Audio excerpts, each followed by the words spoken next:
স্পেনে ফিলিস্তিনপন্থী বিক্ষোভের জেরে লা ভুয়েলতা প্রতিযোগিতায় জার্সি থেকে দেশের নাম সরিয়ে নিয়েছে ইসরায়েলি সাইক্লিং দল। এ ঘটনায় উত্তেজনা ছড়িয়ে পড়েছে রাজনীতি থেকে ক্রীড়াঙ্গন পর্যন্ত। অন্যদিকে এই প্রতিযোগিতা থেকে ইসরায়েলি দলকে বহিষ্কারের দাবি তুলেছেন স্পেনের পররাষ্ট্রমন্ত্রী। এক প্রতিবেদনে এই তথ্য জানিয়েছে সংবাদ মাধ্যম টিআরটি ওয়ার্ল্ড। সংবাদ মাধ্যমটি বলছে, স্পেনে ফিলিস্তিনপন্থী বিক্ষোভের মুখে লা ভুয়েলতা সাইক্লিং প্রতিযোগিতায় নিজেদের জার্সি থেকে ইসরায়েল শব্দ মুছে ফেলেছে ইসরায়েল প্রিমিয়ার টিক দল।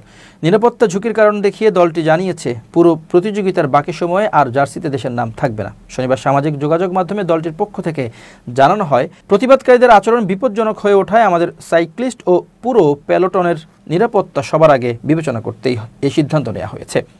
মূলত স্প্যানিশ এই প্রতিযোগিতা ঘিরে কয়েকদিন ধরেই উত্তেজনা চলছিল। বিক্ষোভের কারণে বিলবাওয়ে বুধবারের ধাপ শেষ করতে হয়েছিল 3 কিলোমিটার আগেই।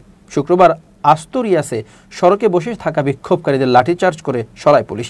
এতে সামনের দিকে থাকা সাইক্লিস্টদের অন্তত 30 সেকেন্ড পিছিয়ে পড়তে হয়। দলটি আরও জানায়, এখন তাদের জার্সি গাড়ি ও সাধারণ পোশাকের মতোই একরূপ হলো, যেগুলোতে ইসরায়েল শব্দ ব্যবহার করা হয়নি। এর আগে গত শুক্রবার ইসরায়েলি গণমাধ্যম স্পোর্টস 5কে দেওয়া এক সাক্ষাৎকারে দলের কানাডীয় ইসরায়েলি সহমালিক এবং প্রধানমন্ত্রী বেঞ্জামিন নেতানিয়াহুর ঘনিষ্ঠ সহযোগী সিলভান অ্যাডামস স্পেনের বাস্ক অঞ্চলের বিক্ষোভকারীদের সন্ত্রাসী বলে অভিহিত করেন। লা ভুয়েলতার আয়োজক আমরি স্পোর্টস অর্গানাইজেশন নাকি দলটিকে প্রতিযোগিতা থেকে সরে দাঁড়াতে বলেছিল। এদিকে শুক্রবার নেতানিয়াহুও প্রতিক্রিয়া জানিয়ে এক্সে লেখেন, সিলভান ও ইসরায়েলি সাইক্লিং দলকে অভিনন্দন। ঘৃণা ও ভয় দেখানোয় নতি স্বীকার না করার জন্য তোমরা ইসরায়েলের গর্ব। কিন্তু স্পেনের পররাষ্ট্রমন্ত্রী হোসে ম্যানুয়েল আলভারেস মনে করেন, ইসরায়েলি দলকে প্রতিযোগিতা থেকে বহিষ্কার করা উচিত। তিনি বিক্ষোভকারীদের প্রতি পূর্ণ সমর্থন জানিয়েছেন। শনিবার প্রতিযোগিতা আস্তুরিয়াসের উত্তর পশ্চিমাঞ্চল ঘুরে চললেও এবার বিক্ষোভে ব্যাঘাত ঘটেনি। তবে সড়ক জুড়ে ফিলিস্তিনি পতাকা ও যুদ্ধবিরোধী নানা স্লোগান দেখা গেছে। প্রতিযোগিতা চলবে 14 সেপ্টেম্বর পর্যন্ত এবং শেষ হবে মাদ্রিদে।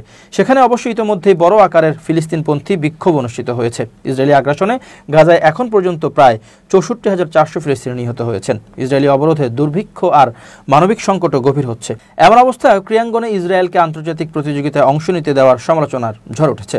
অভিযোগ করা হচ্ছে, ইউক্রেনের যুদ্ধ শুরু হতেই যেভাবে রাশিয়াকে নিষিদ্ধ করা হয়েছিল, ইসরায়েলের ক্ষেত্রে সে সিদ্ধান্ত নেওয়ার ক্ষেত্রে ভণ্ডামি দেখা যাচ্ছে।